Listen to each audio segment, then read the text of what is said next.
since you don't want to give your names and badge numbers, which is the policy, you're also going to be reprimanded. You're going to jail for disorderly conduct. For what? Put your hands behind your back. El investigador Jefferson y el investigador Bailey del Departamento de Policía de Jonesboro, en Arkansas, realizaban una vigilancia en un apartamento del complejo de apartamentos Breckenridge. Luego de estacionarse en un punto de vista frente a susodicho departamento, Trent Codazaro, un residente del complejo, se enfrentó a los oficiales.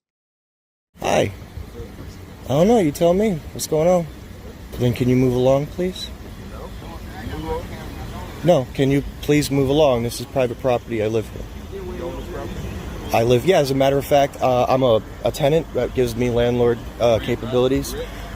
Could you please exit my driveway? Then bring out a sergeant right now. Get your sergeant out here, man. You're on my property. Los derechos de inquilinos en Arkansas son de los más arcaicos del país y gran parte de las legalidades que rodean la relación entre inquilinos y propietarios tienden a favorecer al propietario. Los contratos de alquiler no suelen exigir a los inquilinos el mantenimiento de las zonas comunes de los complejos de apartamentos y no conceden al inquilino la propiedad de nada más allá de su vivienda.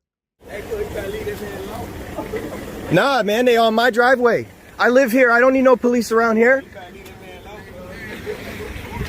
Listen to your sergeant. Your sergeant's going to tell you you can't stand here. You could go on the road over there, but you can't stand here. Go tell my girlfriend to call Miss Carla. They're doing it again. Call Miss Carla? Yeah, tell Barbie to come out here, call Miss Carla. They're on my property. They have no reason to be here. They need to leave. This is my driveway. I live here.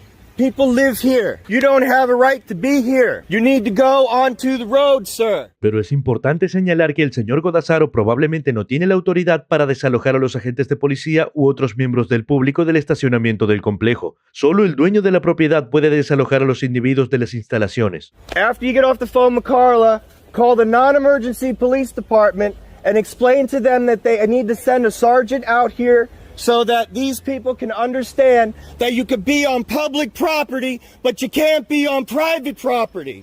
El tribunal señaló que a menos que una propiedad excluya claramente al público mediante el uso de señalizaciones, puertas u otra medida de privacidad, es probable que se considere abierta al público. El tribunal reconoció que el consenso entre la jurisprudencia es que cuando una zona está disponible para más de un número notablemente reducido de personas, se considera abierta al público, a menos que haya una indicación muy clara de la indicación de mantener al público fuera.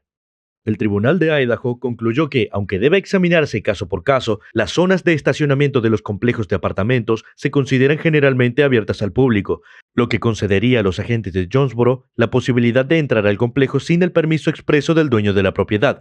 También hay que tener en cuenta que el Estatuto de Arkansas 16-81-108 también puede conceder a los agentes autoridad adicional para entrar en el complejo, ya que establece que la policía estatal y local está autorizada a entrar en las zonas de estacionamiento de los establecimientos comerciales privados y a descubrir, investigar y detener a las personas que se encuentren en ellas y que infrinjan cualquier ley estatal o local, en la misma medida que si la persona o personas se encontraran en las calles o carreteras públicas. Teniendo en cuenta que los agentes estaban vigilando a la espera de una orden de registro, es probable que el Código 1681-108 les conceda la autoridad para entrar en el complejo de apartamentos. No obstante, sin que el dueño de la propiedad haya prohibido explícitamente la entrada de los agentes en el aparcamiento, ellos tienen toda la autoridad para entrar en el complejo, especialmente si intentan efectuar el arresto de un sospechoso. If you don't want to give your names and badge numbers, which is the policy, you're also going to be reprimanded. At this point, I don't believe them to be police officers because they have not identified themselves as police officers. Who are you and what are you doing on my property? So check this out, fellers. I ain't got to leave my porch for this,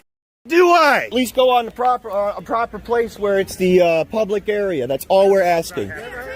You're going to jail for disorderly conduct. For what? Put your hands behind your back. El señor Codazaro junto a uno de sus vecinos fueron esposados y llevados a la cárcel. Los agentes informaron al señor Codazaro que estaba siendo detenido por insultar en público. Está bien establecido que el uso de vulgaridades está protegido por la primera enmienda, sobre todo cuando se expresa o se dirige una opinión a un funcionario del gobierno. En el caso del Tribunal Supremo de 1942, Chaplinsky contra New Hampshire, el tribunal redujo el alcance de la protección de la libertad de expresión de la primera enmienda y estableció la doctrina de las palabras de pelea y las definió como palabras que, por su sola pronunciación, infligen daño o tienden a incitar una ruptura inmediata de la paz. En el caso del del Tribunal Supremo de 1949 terminó contra la ciudad de Chicago, el tribunal aclaró que las palabras de pelea son palabras que producen un peligro claro y presente, pero las palabras que invitan a la disputa y causan malestar están protegidas. En el caso de 1989 de Texas contra Johnson, el Tribunal Supremo redefinió el alcance de la doctrina de las palabras de pelea para referirse a las palabras que son una cita o invitación a intercambiar puñetazos.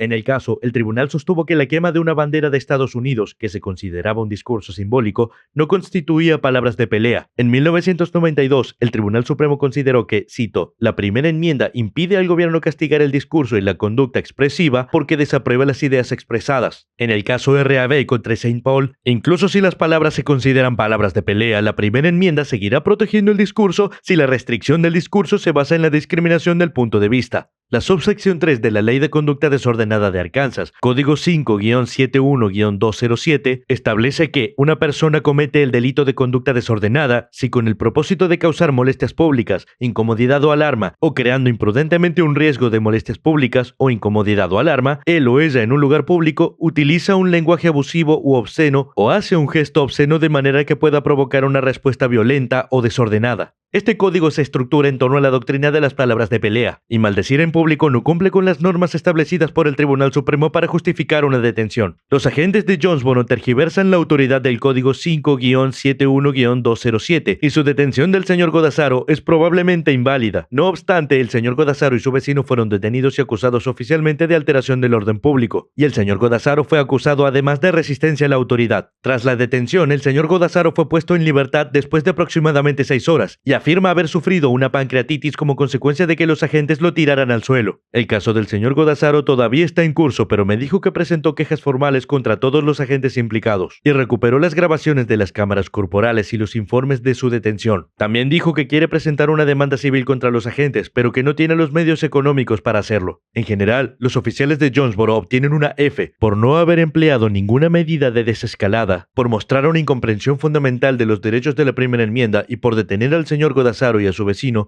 por expresar un desprecio por la presencia de la gente. Si los investigadores se hubieran limitado a informar al señor Godazaro de que tenían una razón legítima para estar en el complejo de apartamentos y que estaba infringiendo en una investigación, en lugar de subir las ventanillas e ignorarlo, probablemente la interacción habría tenido un resultado diferente. Los agentes optaron por una detención basada en una distorsión de la ley y del procedente legal que la rodea, y violar el derecho bien establecido del señor Godazaro a criticar las acciones de funcionarios del gobierno. Ya sea que haya cambiado o no la conducta del señor Godazaro, los agentes podrían haber hecho al menos un intento de entablar una conversación productiva con él, en lugar de detenerlo y reforzar su perspectiva negativa de las fuerzas del orden. Este tipo de comportamiento solo sirve para acentuar la brecha entre agentes y ciudadanos y echar más leña al fuego de los estereotipos negativos asociados a la policía. El señor Godazaro obtiene una C por malinterpretar su autoridad sobre el estacionamiento del complejo de apartamentos, asumir que los agentes se encontraban en una propiedad privada sin conocer el contexto legal adecuado y relacionarse con ellos con un comportamiento relativamente hostil sin conocer todos los hechos asociados a su presencia. Aunque estaba actuando con varios conceptos erróneos sobre la ley, tenía derecho a expresar su opinión sobre la conducta de la gente y no debería haber sido detenido por insultar en público.